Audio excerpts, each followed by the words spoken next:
Shalom, peuple de Dieu. Shalom au Temple des Nations. Nous sommes au Temple des Nations. Et si nous sommes au Temple des Nations, c'est que nous sommes les ambassadeurs des nations. Amen. Et donc ce matin, bonjour les ambassadeurs. Bonjour les ambassadeurs de Christ pour les nations. J'espère que vous allez bien. Et j'espère que vous attendez à l'Éternel ce matin. Parce que je suis persuadé que là où on se rassemble en son nom, il nous fait toujours du bien. Et ce matin encore, Dieu nous fera du bien. L'Éternel te fera du bien ce matin. Amen. Nous vivons une période assez particulière. Nous sortons de nos 3 jours de jeûne et prière, mais je crois que nous y sommes toujours. Depuis mercredi, la parole de Dieu a été annoncée et nous avons reçu beaucoup de grâce de la part du Seigneur. Je veux bénir le Seigneur pour ce programme que nous avons eu, avec 3 jours très édifiants. Merci beaucoup à Maman qui a ouvert le bal dès mercredi avec des paroles très fortes. Merci au responsable Pierre, merci au diacre Lazare, merci à tous ceux qui se sont impliqués dans ce programme. Et je crois que ce matin, ce sera simplement venir répéter ce qui a été dit ces 3 jours-là et venir renforcer cela dans le cœur de quelqu'un. Amen, parce que le moment est favorable. La visitation de l'Éternel est vraiment disponible et nous ne devons pas passer à côté de cela. Amen. Amen, amen. Je bénis le Seigneur pour la vie du pasteur, pour le couple pastoral, pour le conseil. Merci pour cette opportunité, mais en même temps, je reconnais la responsabilité que cela représente et je prie que le Saint-Esprit nous fasse grâce. Ce matin, le thème qui est dans mon cœur, c'est le secours de l'Éternel. Le thème que j'ai pour nous ce matin, c'est le secours de l'Éternel. Amen. Le secours de l'Éternel, c'est donc autour de cela que nous allons parler. Et quand on évoque le secours de l'Éternel, parfois on peut penser qu'on en a besoin quand on est dans des difficultés. On peut penser qu'on a besoin de recourir au secours de l'Éternel quand on est dans la maladie, quand on a perdu son travail, quand certaines situations ne se présentent pas comme on le souhaite. On pense que c'est à ce moment qu'il faut s'adresser à Dieu pour avoir le secours de l'Éternel. Mais ce n'est pas vraiment comme ça qu'il faudrait comprendre cela. Le secours de l'Éternel est quelque chose dont nous avons besoin de manière permanente. Au quotidien, nous avons besoin d'être secourus par l'Éternel. Parce que nous ne savons pas ce que nous vivons. Nous ne savons pas là où nous allons. Nous ne savons pas qui nous côtoyons. Et nous ne savons pas réellement ce qui se passe dans notre vie. Il est donc important que Dieu soit avec nous au quotidien, qu'il nous secoure, qu'il nous garde, qu'il nous accorde sa grâce, sa miséricorde et sa faveur. Et dans Apocalypse, nous pouvons voir justement une illustration de cette réflexion. Apocalypse au chapitre 3, au verset 17 et 18. Nous pouvons lire un passage qui peut nous édifier dans ce sens. Si vous l'avez, je vais faire la lecture. Apocalypse 3, les versets 17 et 18. Alors, je lis ici dans ma version, « Parce que tu dis, je suis riche, je me suis enrichi et je n'ai besoin de rien. Et parce que tu ne sais pas que tu es malheureux, misérable, pauvre, aveugle et nu. Parce que tu dis, je suis riche et je me suis enrichi et je n'ai besoin de rien. » Parce que parfois, nous pensons que j'ai mon travail, j'ai ma petite famille, j'ai ma petite vie, comme on le dit souvent, et Dieu merci, tout va bien. Donc, quand on parle du secours de l'Éternel, quand on parle de la visitation, quand on parle de la main de l'Éternel, on peut se dire, bon, ce n'est pas pour moi. Je vais y aller peut-être, je vais écouter peut-être, je vais accompagner les autres, mais c'est cette personne qui en a plus besoin. C'est cette personne qui est plus dans le manque.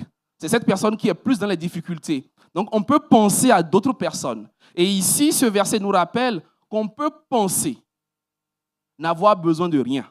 On peut penser être riche alors qu'on ne l'est pas. On peut penser qu'on est habillé alors qu'on est nu.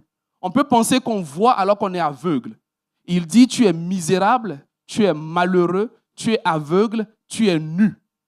Et au verset 18, je te conseille d'acheter de moi de l'or éprouvé par le feu, afin que tu deviennes riche, et des vêtements blancs. Pas seulement des vêtements, mais des vêtements blancs, afin que tu sois vêtu et que la honte de ta nudité ne paraisse pas, et un collier pour oindre tes yeux, afin que tu vois. Bien-aimé, pour voir, nous avons besoin d'un collier spirituel. On ne voit pas juste avec ses yeux.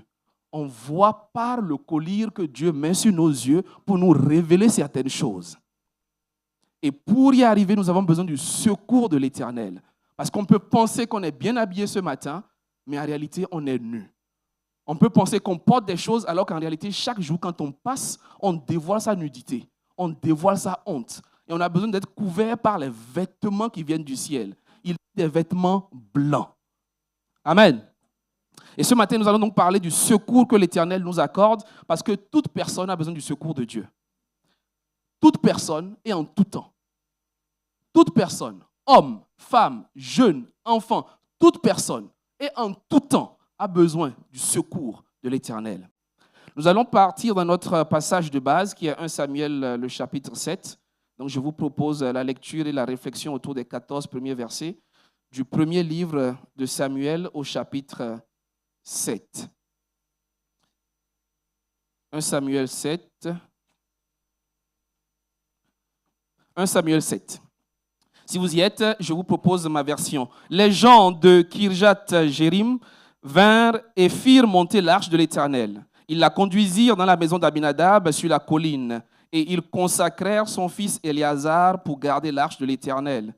Il s'était passé bien du temps depuis le jour où l'arche avait été déposée à Kirjath-Jérim. 20 années s'étaient écoulées. Alors toute la maison d'Israël poussa des gémissements vers l'Éternel. Samuel dit à toute la maison d'Israël: si c'est de tout votre cœur que vous revenez à l'Éternel, ôtez du milieu de vous les dieux étrangers et les astartés, dirigez votre cœur vers l'Éternel et servez-le lui seul, et il vous délivrera de la main des Philistins. Et les enfants d'Israël ôtèrent du milieu d'eux les Baals et les astartés, et ils servirent l'Éternel seul. Samuel dit: assemblez tout Israël à Mitzpah, et je prierai l'Éternel pour vous. Et ils s'assemblèrent à Mitzpah. Ils puisèrent de l'eau et la répandirent devant l'Éternel, et ils jeûnèrent ce jour-là en disant: nous avons péché contre l'Éternel. Et Samuel jugea les enfants d'Israël à Mitzpah. Les Philistins apprirent que les enfants d'Israël s'étaient assemblés à Mitzpah. Et les princes des Philistins montèrent contre Israël. À cette nouvelle, les enfants d'Israël eurent peur des Philistins, et ils dirent à Samuel: ne cesse point de crier pour nous à l'Éternel, notre Dieu, afin qu'il nous sauve de la main des Philistins. Verset 9. Samuel prit un agneau de lait et l'offrit tout entier en holocauste à l'Éternel. Il cria à l'Éternel pour Israël, et l'Éternel l'exauça. Pendant que Samuel offrait l'holocauste, les Philistins s'approchèrent pour attaquer Israël. L'Éternel fit retentir en ce jour son tonnerre sur les Philistins et les mit en déroute. Ils furent battus devant Israël. Les hommes d'Israël sortirent de Mitzpah, poursuivirent les Philistins et les battirent jusqu'au-dessous de Beth-Kar. Samuel prit une pierre qu'il plaça entre Mitzpah et Shen, et il l'appela du nom d'Ébénézer, en disant: jusqu'ici, l'Éternel nous a secourus. Ainsi, les Philistins furent humiliés et ils ne vinrent plus sur le territoire d'Israël. La main de l'Éternel fut contre les Philistins pendant toute la vie de Samuel. Les villes que les Philistins avaient prises sur Israël retournèrent à Israël depuis Écron jusqu'à Gad, avec leur territoire. Israël les arracha de la main des Philistins. Et il eut paix entre Israël et les Amoréens. Alléluia. Amen, amen, amen. C'est donc autour de ce passage que je nous propose de réfléchir ensemble et que le Saint-Esprit nous fasse grâce. Saint-Esprit, c'est le moment, donne gloire à ton nom et que tu puisses nous révéler ce qui vient du Père. Béni sois-tu, que toute la gloire te revienne. Amen. Pour comprendre ce passage, il est important de repartir à partir du chapitre 4. À partir du chapitre 3, une histoire qui se déroule et qui vient finir ici.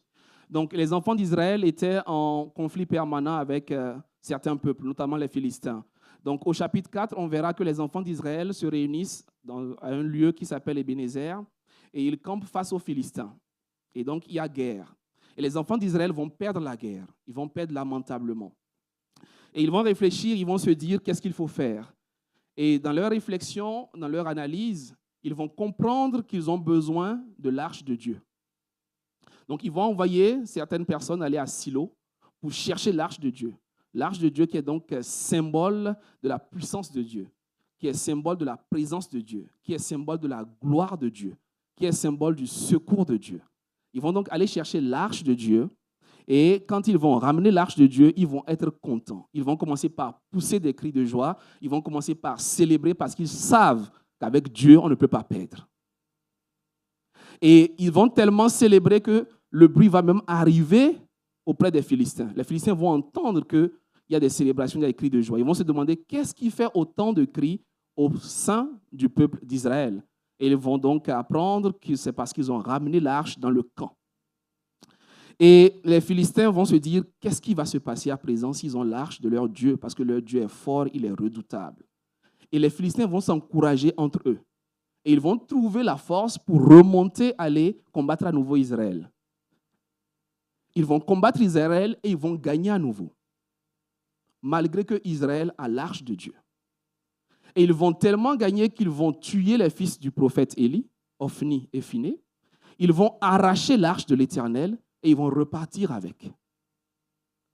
Les Israélites sont allés se battre avec l'arche et ils ont perdu. Et quelqu'un va fuir du camp et va revenir vers le prophète Élie pour lui annoncer la nouvelle. Élie va lui demander qu'est-ce qui s'est passé. Il va dire, nous avons perdu la bataille. Et qu'est-ce qui s'est passé? Tes fils sont morts. Et qu'est-ce qui s'est passé? L'arche de l'Éternel a été emportée. Et Élie, qui était très inquiet par rapport à l'arche, il va tomber à la renverse, il va se rompre la nuque et il va mourir. Et sa belle-fille, qui est donc la femme de Phiné, un de ses fils, va apprendre également la nouvelle. Et elle qui était enceinte, elle va être prise par les contractions de la grossesse et elle va donner naissance à ce moment-là. Et le choc est tellement violent qu'elle est en train de mourir également, elle. Et les femmes qui sont autour d'elle lui demandent, donne au moins un nom à ton fils. Et elle va l'appeler Ichabod. La gloire est bannie d'Israël. La gloire est partie d'Israël. Et c'est comme ça qu'elle aussi, elle va mourir. Et donc, en un jour, le peuple d'Israël, avec l'arche de l'Éternel, a perdu une bataille. Des gens ont été tués. L'arche a été confisquée. Les deux fils du prophète sont morts. Élie est mort. Sa belle-fille est décédée. Et un enfant a eu pour nom Ichabod. Et le peuple était sorti avec l'arche de l'Éternel. Et l'arche est confisquée et l'arche se retrouve donc chez les Philistins. Et les Philistins vont amener l'arche à Asdod. Et ils vont mettre l'arche dans le temple de leur Dieu. Et quand ils mettent l'arche dans le temple de leur Dieu, le lendemain matin, ils vont se rendre compte que leur Dieu est tombé face à l'arche en signe d'adoration. Et ils ne vont pas comprendre. Ils vont relever leur Dieu et le lendemain à nouveau, ils vont se rendre compte que cette fois-ci, non seulement il est tombé, mais il est dépiécé. Et à partir de ce moment, dans toute la ville d'Asdod, ils vont vivre une série de fléaux. Ils vont être frappés par des hémorroïdes, ils vont commencer par mourir, il y aura des plaies que Dieu va envoyer sur cette ville-là. Ils vont donc prendre l'arche et commencer par la passer de ville en ville, parce qu'ils ne savent plus quoi en faire. Et chaque fois que l'arche arrive dans une ville des Philistins, ils pleurent, ils crient, parce qu'ils se demandent qu'est-ce qu'ils vont devenir, parce que c'est des fléaux qui s'abattent sur eux. Au point où ils s'entendent et ils décident de ramener l'arche. Tout seul, personne ne leur a rien demandé. Tout seul, ils décident de ramener l'arche. Et non seulement ils ramènent l'arche, mais en plus, ils donnent de l'or. En plus, pour ramener l'arche de l'Éternel. Bien-aimés, rien que ce passage nous apprend au moins deux vérités essentielles. La première vérité que nous pouvons tirer d'ici, c'est que on peut être à côté de Dieu et perdre.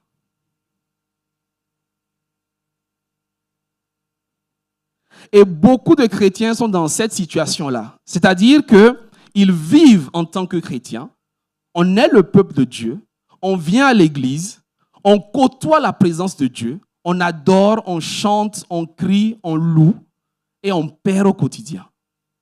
Et c'est ce que nous avons vécu ici avec le peuple d'Israël, qui est donc allé chercher l'arche, qui l'a mis à côté, qui est parti avec l'arche, qui a célébré, qui a chanté et qui a perdu lamentablement. Combien de chrétiens vivent tous les jours à côté de la présence de Dieu, à côté de la puissance de Dieu? C'est réel que Dieu existe. Ils y croient, mais ce n'est pas manifeste dans leur vie. On sait que Dieu fait. On croit que Dieu fait, mais dans notre vie, ce n'est pas réel. Parce que parfois, en tant que chrétien, on considère la présence de Dieu comme un fétiche, comme un talisman, comme quelque chose qu'on va porter au cou, qu'on va apporter, et puis justement, ça va marcher. Donc parfois, on va à l'église comme si rien qu'en arrivant là-bas, automatiquement, tout va se déclencher. Alors que Dieu ne fonctionne pas comme ça. Dieu, c'est un Dieu d'intimité. Dieu, c'est un Dieu de relation. C'est un Dieu de communion. C'est un Dieu d'alliance. Donc, s'il n'y a pas de communion, il n'y a pas de miracle. S'il n'y a pas de communion, il n'y a pas d'évolution. Il n'y a pas de nouvelle dimension s'il n'y a pas de relation. Tu peux venir à l'église, le pasteur peut prier pour toi, tu peux être actif, tu peux être présent tous les jours, mais s'il n'y a pas de communion, si ton cœur n'est pas tout entier à Dieu, tu n'auras pas ce que tu attends de Dieu. Parce que Dieu veut ton cœur. Dieu veut ton cœur. Ton être tout entier doit être disposé à Dieu. Et c'est ce que les enfants d'Israël n'ont pas fait ici. Deuxième vérité qu'on peut apprendre rien de cette expérience avant même d'aller dans notre passage, c'est que notre défaite n'est pas la défaite de Dieu. Ce n'est pas parce que je perds que Dieu a perdu. La preuve, c'est que les enfants d'Israël ont perdu. Ils ont perdu et perdu encore. Et pourtant, Dieu gagnait. Et Dieu gagnait chez les Philistins. Et les Philistins ont reconnu la main de Dieu. Mais ses propres enfants n'ont pas vécu cela. Et c'est comme ça qu'en tant qu'enfant de Dieu, peuple de Dieu, on peut vivre une misère, on peut vivre une vie d'humiliation alors que Dieu est puissant. On peut vivre une vie qui ne ressemble à rien du tout alors qu'à côté, notre Dieu, il est fort. Et même autour de nous, ceux qui ne connaissent pas Dieu peuvent savoir que notre Dieu est fort et nous ne le réalisons pas. Et nous ne le vivons pas. Et nous ne l'expérimentons pas. Quelle tristesse. Et c'est dans ce cadre-là que nous arrivons maintenant dans notre passage. À partir de 1 Samuel 7. Donc vous allez voir que c'est là où ils ont ramené l'arche et ils ont fait en sorte que l'arche soit confiée justement dans la maison d'Abinadab et ils ont mis Éléazar pour pouvoir s'en occuper. Et nous allons voir donc quelles sont les étapes qui permettent de passer justement de ce statut-là de défaite, de perte, jusqu'à un statut où Dieu nous fait gagner réellement, où il nous secourt, où il fait en sorte qu'on puisse même avoir la restauration de tout ce que nous avons perdu. Amen. Amen. Est-ce que vous êtes avec moi? Amen, amen. Très bien. Donc, nous allons voir le secours de l'Éternel. Comment est-ce que Dieu fait pour qu'on passe d'une vie d'humiliation, de tristesse, de doute, de peur, de lamentation, jusqu'à une vie qui honore son nom, une vie où il restaure tout ce que nous avons pu perdre. Et nous allons donc voir quelques étapes qui nous conduisent à cela. Au verset 2 ici, ce qu'on peut voir déjà, c'est qu'il est passé du temps avant que Dieu ne commence pas à agir. Et ici, on dit qu'il s'est écoulé plus de 20 ans. Plus de 20 ans où les enfants d'Israël vivaient dans l'humiliation, dans les injures, dans l'esclavage, dans la peur face aux Philistins, où ils perdaient constamment.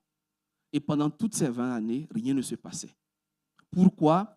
Parce que justement, ils n'avaient pas fait ce qu'il fallait faire. Et c'est à partir de ce moment-là qu'ils ont fait quelque chose. Qu'est-ce qu'ils ont fait? Vous pouvez le voir à la fin du verset 2. Alors, toute la maison d'Israël poussa des gémissements vers l'Éternel. Alors, toute la maison d'Israël poussa des gémissements vers l'Éternel. Bien-aimé, c'est le déclencheur. C'est le point de départ. Il y a beaucoup de chrétiens qui attendent Dieu, mais Dieu attend ton gémissement. C'est seulement lorsque ton cœur se tourne à Dieu que le ciel s'ouvre, que quelque chose se déclenche pour toi. Tant que tu es là et que tu perds, que tu pleures, que tu murmures, que tu te plains, rien ne se passe, bien-aimé. Mais à partir du moment où tu gémis vers le Seigneur, à partir de ce moment-là, sa main commence par te délivrer. Son secours commence par arriver vers toi. Donc, bien-aimé, commence par gémir vers le Seigneur quand tu attends qu'il fasse quelque chose pour toi. Le but, ce n'est pas de se plaindre. Le but, ce n'est pas d'être malheureux. Pendant 20 ans, les enfants d'Israël ont subi toutes sortes de situations terribles et chaotiques. Rien ne s'est passé. Après avoir vécu toute cette situation catastrophique, ils ont encore vécu 20 ans dans des situations terribles, sans que rien ne se passe, avant qu'ils ne poussent des gémissements vers l'Éternel. Et c'est là seulement que Samuel entre en jeu. Samuel était là, mais c'est quand il y a eu gémissement que Samuel est entré en jeu. Et bien aimé, si tu veux qu'une situation change, tu ferais bien de pousser des gémissements vers l'Éternel. Et autant que nous sommes, nous avons besoin que l'Éternel nous touche quelque part. Nous avons besoin du secours de l'Éternel dans un domaine de notre vie. Que ce soit par rapport à la santé, par rapport au travail, par rapport à ta dimension spirituelle. Si tu veux atteindre un autre univers avec Dieu, un autre univers de révélation, un autre univers de grâce, de puissance, de force avec l'Éternel, ton cœur ferait bien de pousser des gémissements vers l'Éternel. Et Samuel rassemble donc toute la maison d'Israël et il leur dit, revenez à l'Éternel, ôtez de vous les dieux étrangers. Ôtez de vous les dieux étrangers. Donc, ôtez de vous tout ce que vous avez constitué comme idole. Tout ce qui représente Dieu dans ta vie, il faut l'ôter pour que Dieu puisse agir. Parce que Dieu ne partage pas sa gloire. Dieu ne partage pas sa gloire. Donc, tant que tu comptes sur quelque chose, Dieu te regarde. Tant que tu comptes sur quelque chose, tant que tu comptes sur tes diplômes, sur ta compétence, sur ton intelligence, sur ton réseau, sur tes connaissances, sur ton nom de famille, sur ton patron, sur ton mari, sur, je ne sais pas, un membre de ta famille qui serait influent. Tant que tu regardes à quelque chose, Dieu te regarde. Et Dieu attend que tu reviennes à lui et que ton focus soit uniquement sur lui. Et c'est à ce moment-là que Dieu commence par agir. Et Samuel va donc demander aux enfants d'Israël de prier, de jeûner et de se mettre en état d'accueillir le Seigneur, donc de nettoyer leur cœur pour que Dieu puisse commencer par agir.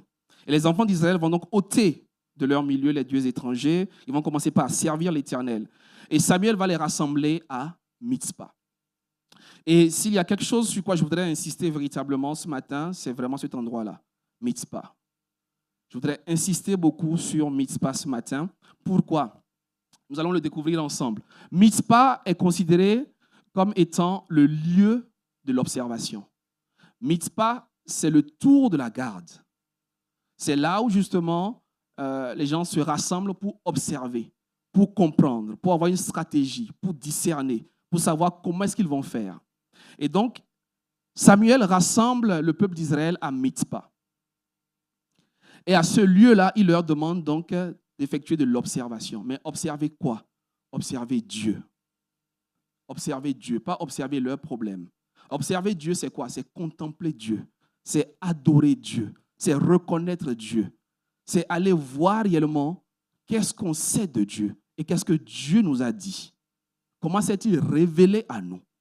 Bien-aimé, je crois que c'était le vendredi à la veillée de prière où le diacre demandait qui est Jésus pour toi? Qui est Dieu pour toi? Comment Dieu s'est-il révélé à toi? Il dit qu'il est « je suis ». Et à son « je suis », qu'est-ce que tu peux rajouter? Si toi, tu devrais dire qui est Dieu pour toi, qu'est-ce que tu dirais? Oui, il a plusieurs noms. Il est l'alpha, il est l'oméga. Il est le commencement, il est la fin. Il est tous les Jéhovah que nous connaissons. Mais pour toi, qui est-ce qu'il est? Comment s'est-il révélé réellement à toi? À ce moment-là, Samuel demande aux enfants d'Israël d'observer l'Éternel et qu'ils aient la révélation de qui est-ce que l'Éternel est pour eux. Parce que parfois, nous observons tellement nos situations que nous ne pouvons plus voir réellement qui est l'Éternel. Observer l'Éternel, observer ses promesses dans notre vie, nous rappeler réellement ce qu'il a dit qu'il fera, être capable d'aller chercher réellement ce que Dieu est capable de faire, ce qu'il a déjà fait et ce qu'il s'est engagé de faire dans nos vies. Ne pas se détourner de ce que Dieu s'est engagé à faire pour chacun de nous. Et c'est dans ce sens-là qu'ils vont commencer l'observation. Et quand ils commencent par observer, par adorer, par contempler, par chercher la face de Dieu, les Philistins vont revenir.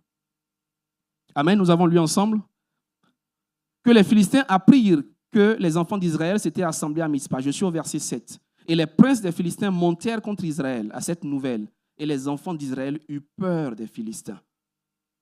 Et ils ont commencé par dire à Samuel, accélère, ne cesse pas de prier, parce qu'ils avaient peur. Bien-aimés, là nous pouvons voir deux types de chrétiens. Nous pouvons voir qu'il y a certains qui se concentrent sur les Philistins qui arrivent. Et il y en a un qui est concentré sur la prière.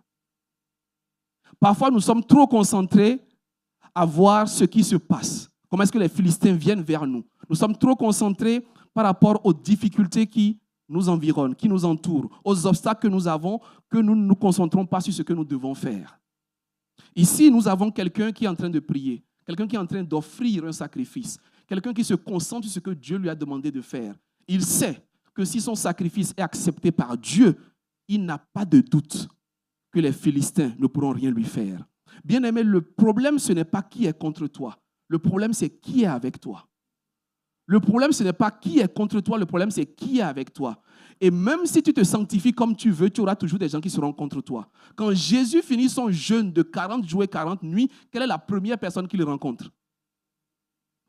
Il sort d'un jeûne de 40 jours et 40 nuits. Et tu penses que les anges vont pouvoir l'accueillir. Tu penses que Dieu va se révéler à lui. La première personne qu'il attend au sortir de son jeûne et prière, je parle de Jésus, le Fils de Dieu. La première personne qu'il attend, c'est le diable. Et qui ose le tenter avec la parole de Dieu. Quelqu'un qui sort d'un jeûne de 40 jours et 40 nuits. Bien-aimé, quel que soit ton niveau de consécration, de sanctification, je dirais même plus tu montes en consécration et plus tu auras de l'affrontement. Mais ne crains pas les affrontements parce que le problème, ce n'est pas qui est contre toi, le problème, c'est qui est avec toi. Et qui est avec toi suffit pour te délivrer de tout ce que tu rencontres. Assure-toi seulement que Dieu est avec toi. Assure-toi seulement que Dieu est avec toi. C'est le plus important. C'est le plus important. Assure-toi que Dieu est avec toi et assure-toi que tu fais ce qu'il t'a demandé de faire. Parce que Samuel était en train de faire son devoir. Samuel était en train de prier. Il était en train d'intercéder. Il offrait un sacrifice et il attendait juste parce qu'il sait que si l'holocauste est consumé, si l'odeur agréable monte au ciel, si le ciel l'exhauste, il n'a aucune crainte à avoir des Philistins. Bien-aimés, arrêtons de nous concentrer sur les Philistins. Concentrons-nous sur l'agneau de Dieu.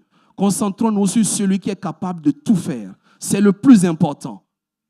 C'est le plus important. Et même en situation de doute, en situation où nous vivons des obstacles, rappelons-nous de la grâce de Dieu.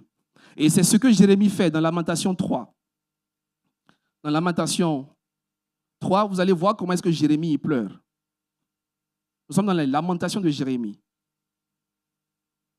Et j'ai été tellement frappé par la qualité de ses pleurs.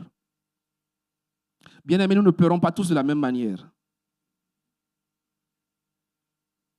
Il y a certains qui pleurent différemment. Lamentation 3, nous allons lire à partir du verset 20 ou même du verset 19 si vous voulez. D'accord? À partir du verset 19, Lamentation 3, à partir du verset 19, il dit « Quand je pense à ma détresse et à ma misère, à l'absinthe et au poison, quand mon âme s'en souvient, elle est abattue au-dedans de moi. Mais voici ce que je veux repasser en mon cœur, ce qui me donnera de l'espérance. Les bontés de l'Éternel ne sont pas épuisées. Ses compassions ne sont pas à leur terme. Elles se renouvellent chaque matin. » Bien aimé, nous citons souvent ce verset. Mais nous ne savons pas que ce sont les lamentations de quelqu'un. Ce verset, c'est les pleurs de quelqu'un. C'est quelqu'un qui est en souffrance. C'est quelqu'un qui est en difficulté. Et voilà sa manière de pleurer. Bien aimé, comment pleurons-nous devant Dieu? Le chrétien ne doit pas pleurer comme quelqu'un qui ne connaît pas Christ. Le chrétien ne pleure pas comme quelqu'un qui n'a pas d'espoir. Le chrétien, il pleure, mais il pleure différemment. Voilà une manière de pleurer. Oh Seigneur, que ta fidélité est grande. Les bontés de l'Éternel ne sont pas épuisées. Ses compassions ne sont pas à leur terme. Elles se renouvellent chaque matin. Voilà, bien-aimé, nos pleurs. Voilà ton pleur à partir d'aujourd'hui. Voilà ton pleur à partir de demain. Rappelle à ton cœur, rappelle à ton âme, rappelle au plus profond de toi que les bontés de l'Éternel ne sont pas épuisées. Ses compassions ne sont pas à leur terme. Elles se renouvellent chaque matin. Et elles se renouvelleront pour toi, au nom de Jésus. Amen, amen, amen. Et quand tu le comprends, tu continues par faire ce que Dieu t'a demandé. Tu continues par agir suivant la révélation que tu as reçue de Dieu.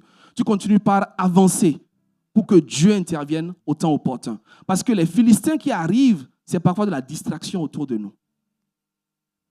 Les Philistins arrivent, on a peur, on s'agite et on commence par laisser ce que Dieu nous a demandé de faire. Et on commence par se concentrer sur les obstacles, sur les défis. Et beaucoup d'entre nous sont distraits. Le mercredi, nous avons entendu la parole. Il faut être disponible. Il faut être disposé. Il faut être là où Dieu t'attend. La disponibilité, c'est l'obéissance. La disponibilité, c'est faire en sorte que Dieu te trouve là où il t'a dit que tu devrais être. Et comme ça, sa main t'atteindra. Parce que dans la suite du chapitre 3 de Lamentation, au verset 26, que nous aimons beaucoup, la parole que nous connaissons qui dit « Il est bon d'attendre en silence le secours de l'Éternel ». N'est-ce pas? C'est merveilleux. Mais il faut savoir où attendre. Il est bon d'attendre en silence le secours de l'Éternel. Mais il faut savoir où attendre. Quand tu attends quelqu'un, tu dois l'attendre là où il t'a dit. Tu dois l'attendre au carrefour qu'il t'a indiqué. Tu dois l'attendre à l'endroit où il t'a dit de l'attendre. Sinon, tu ne le verras pas. Sinon, tu le manqueras. Bien-aimé, où est-ce que Dieu t'a dit de l'attendre? Il est bon d'attendre en silence le secours de l'Éternel. Oui, il faut attendre l'Éternel. Son temps est le meilleur temps. Il est le Dieu des temps, des circonstances. Il n'a pas changé. Il le fera en son temps. Il faut attendre en silence. Il faut patienter. Le temps de Dieu est le meilleur, c'est vrai. Mais où t'a-t-il dit de l'attendre? Et que dois-tu faire pendant que tu l'attends? Et c'est parfois à ce niveau que nous manquons justement le tournant. Et Mitzpah, c'est le lieu où justement nous commençons par comprendre ce que Dieu attend de nous. Où nous avons la révélation justement de qui est Dieu pour nous et de ce qu'il attend de chacun de nous pour qu'au temps opportun justement sa main puisse nous délivrer. Amen. Amen, amen. À Mitzpah, on attend à l'endroit où Dieu nous a demandé de l'attendre.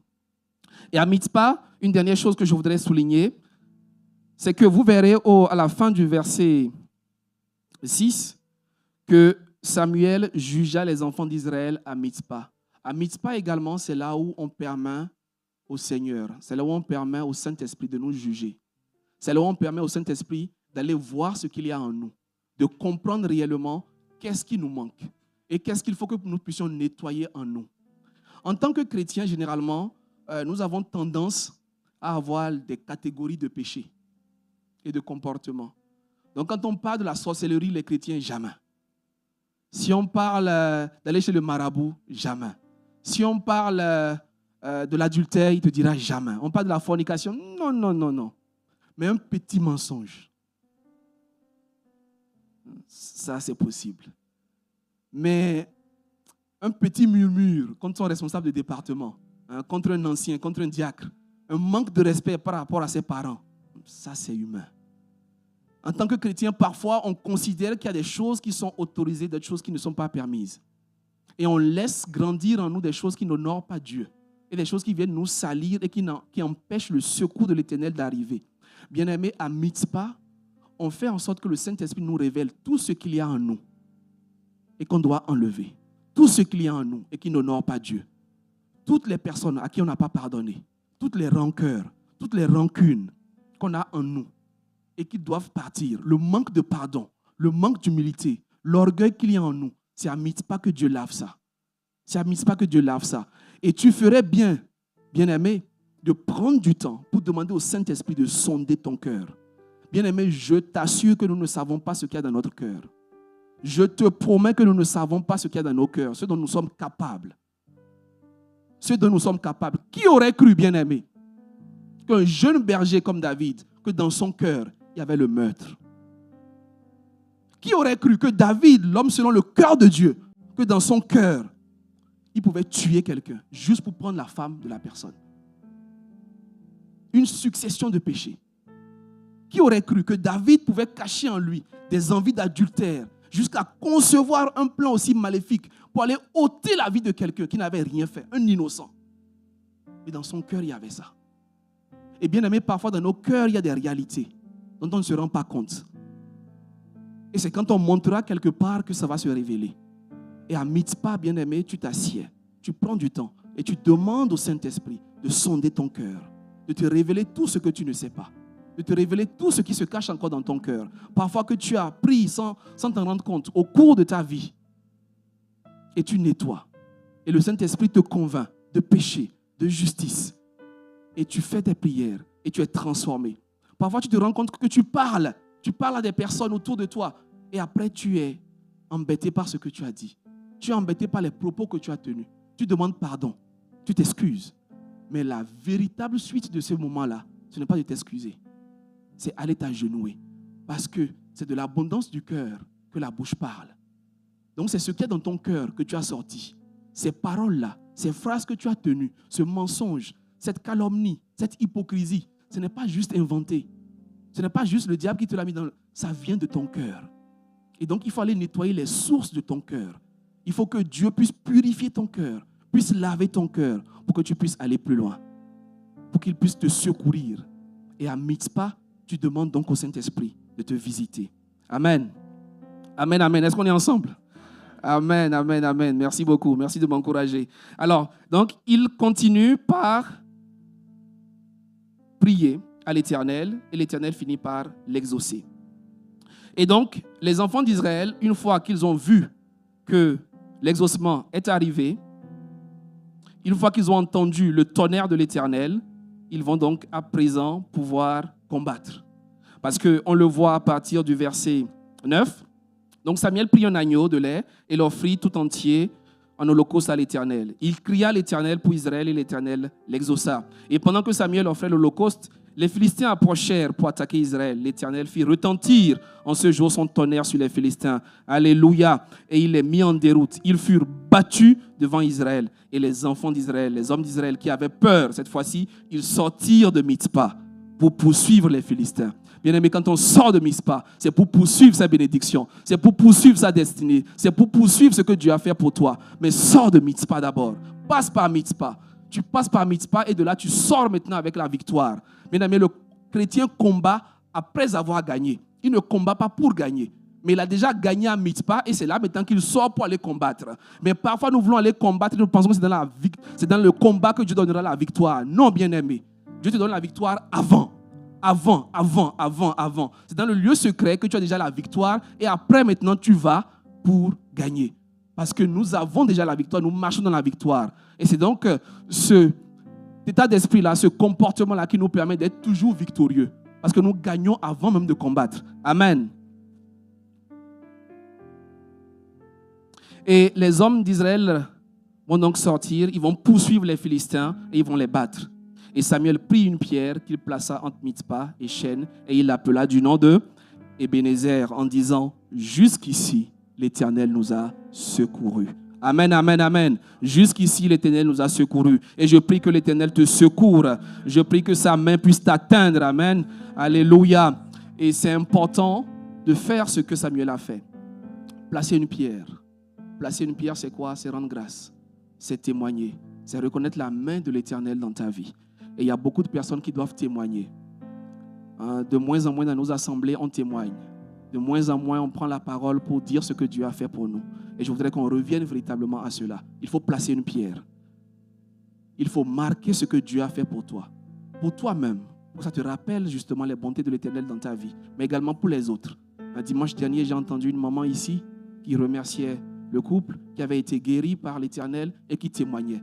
Et ça fortifie notre foi, ça nous encourage et ça nous permet de nous rendre compte que notre Dieu est un Dieu qui guérit encore. Alléluia. Il est important de témoigner, bien-aimés. Et chacun de nous ici a des témoignages. Chacun de nous ici a des témoignages. Chacun de nous ici devrait dire des choses. Chacun de nous ici va pouvoir donner des témoignages. Et je prie que Dieu te donne des témoignages encore. Amen, amen. Et que tu le dises pour la gloire de son nom. Pour la gloire de son nom. Il faut témoigner quand Dieu fait quelque chose. Il faut témoigner, bien-aimés. Il faut témoigner autour de nous la grandeur de Dieu. Quand je préparais ces moments, j'ai eu comme une vision où j'ai vu le 31 décembre qu'il y avait beaucoup de témoignages. Bien-aimé, je prie que tu sois parmi ces témoignages. Je nous ai vus rassemblés dans un endroit avec beaucoup de bâches. Je pense que ça va être le premier dimanche, enfin le premier jour où on aura un culte au niveau du nouveau temple là. avec beaucoup de bâches. Et le 31 décembre, il y avait beaucoup de témoignages. Et les gens témoignaient de la grâce de Dieu. Et les gens disaient, Ebenezer, l'Éternel m'a secouru. L'Éternel a secouru mon travail. Il a secouru mes enfants. Il a secouru ma vie au nom de Jésus. Et je crois cela au nom de Jésus, au nom de Jésus. Amen. Jusqu'ici, l'Éternel nous a secourus et les Philistins furent humiliés. Et ils ne vinrent plus sur le territoire d'Israël. Alléluia. Et je prie que les Philistins, ceux qui te combattent, ne viennent plus vers toi. Que l'Éternel fasse en sorte que les Philistins qui te poursuivaient, que tu ne les vois plus jamais. Au nom de Jésus. Au nom de Jésus. La main de l'Éternel fut contre Israël, contre les Philistins pendant toute la vie de Samuel. Les villes que les Philistins avaient prises sur Israël retournèrent à Israël. On parle de restauration, bien-aimé. Bien-aimé, que tout ce que tu as perdu, parce que tu es malade, parce qu'on t'a combattu, parce que tu n'avais pas la révélation, parce que quelque chose te bloquait, que Dieu te le restaure au nom puissant de Jésus. Au nom puissant de Jésus. Et il y eut la paix entre Israël et les Amoréens. Bien-aimé, que Dieu te donne la paix. Que sa paix qui n'est suivie d'aucun chagrin, sa bénédiction qui ne s'accompagne d'aucun chagrin, soit ton partage. Au nom puissant de Jésus. Au nom puissant de Jésus. Au nom puissant de Jésus. Bien-aimés, nous avons tous besoin du secours de Dieu. Et le secours de Dieu est disponible. Mais pour cela, il faut un cri. Il faut un gémissement de ton cœur. Il faut une orientation de ton cœur. Et il faut passer par Mitzpah. À Mitzpah, tu observes Dieu. Tu contemples Dieu. Tu reçois sa révélation. À Mitzpah, tu vas chercher ce qu'il y a de caché dans ton cœur. Et tu vas pouvoir le sortir. Parce que chaque situation que nous vivons, Dieu permet cela pour nous faire grandir. Pour nous faire passer à une autre dimension. Dieu n'a aucun intérêt à nous voir souffrir. Mais il veut nous voir grandir. Il veut nous voir avancer. Et manifester sa gloire sur la terre des hommes. Et c'est tout ce à quoi il nous appelle. Bien-aimés, soyons disposés. Soyons disponibles. Allons rencontrer le Seigneur. Allons à Mitzpah. Et nous finirons à Ebenezer. Que Dieu te bénisse et que sa grâce soit sur ta vie. Alléluia. Alléluia. Alléluia. Nous allons prendre ce cantique de Psaume 121.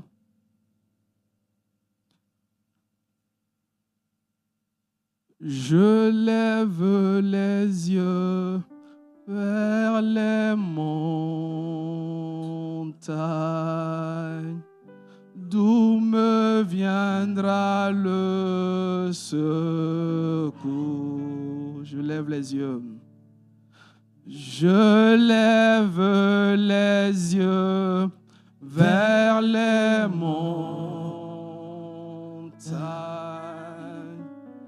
D'où me viendra le secours? Le secours me vient. Le secours me vient de l'Éternel, qui a fait les cieux et la terre. Oui, le secours me vient. Le secours me vient de l'Éternel. Oh, de l'Éternel.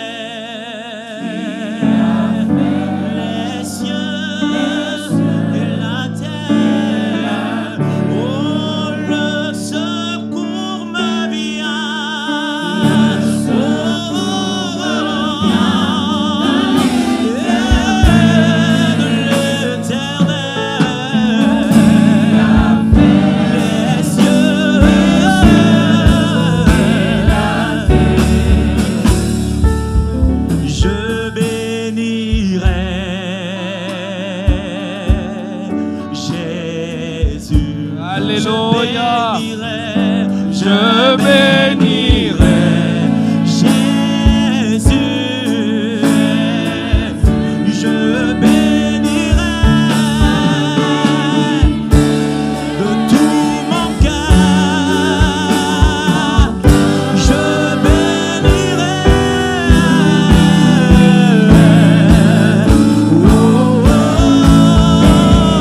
Moi je louerai. Je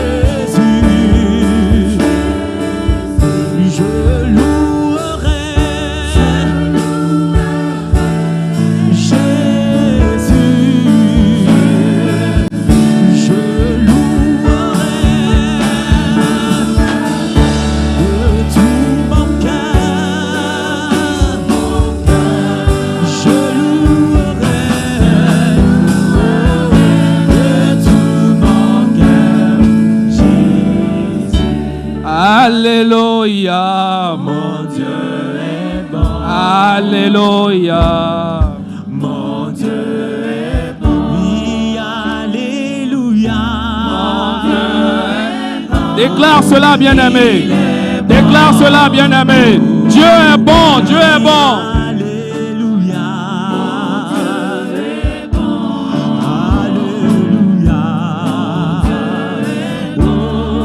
Alléluia.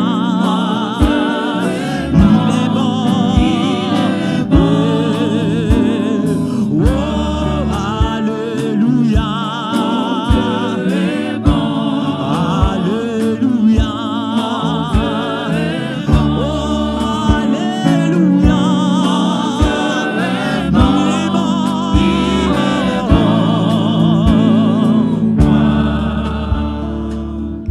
Bien-aimé, commence par prier, monte en prière, commence par prier. J'ai mis devant l'Éternel, j'ai mis devant Dieu ce matin. Recommande ton cœur à l'Éternel ce matin. Expose-lui ta situation. Demande le secours de l'Éternel ce matin. Lève les yeux vers les montagnes et trouve l'Éternel, celui qui a fait les cieux et la terre. Demande le secours ce matin. Demande la main de l'Éternel dans ta vie. Demande qu'il agisse dans un domaine en particulier. Ouvre ton cœur ce matin, Seigneur. Ouvre ton cœur au Seigneur. Ouvre-lui ton cœur. Demande sa main, demande sa faveur, son secours, sa grâce, sa miséricorde dans ta vie. Alléluia. Alléluia. Merci Seigneur, merci Jésus, merci Saint-Esprit. Merci pour ce matin, merci pour les cœurs, les vies que tu restaures en ce lieu. Alléluia. Je vais inviter maman. Je vais inviter maman pasteur. Priez avec nous. Alléluia.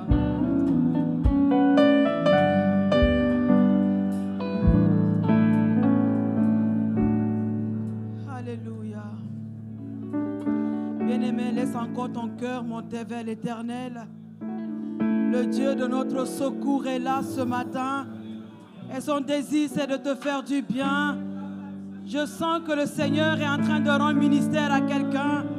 De là où tu te trouves, parle simplement au Seigneur. Déverse ton cœur devant lui.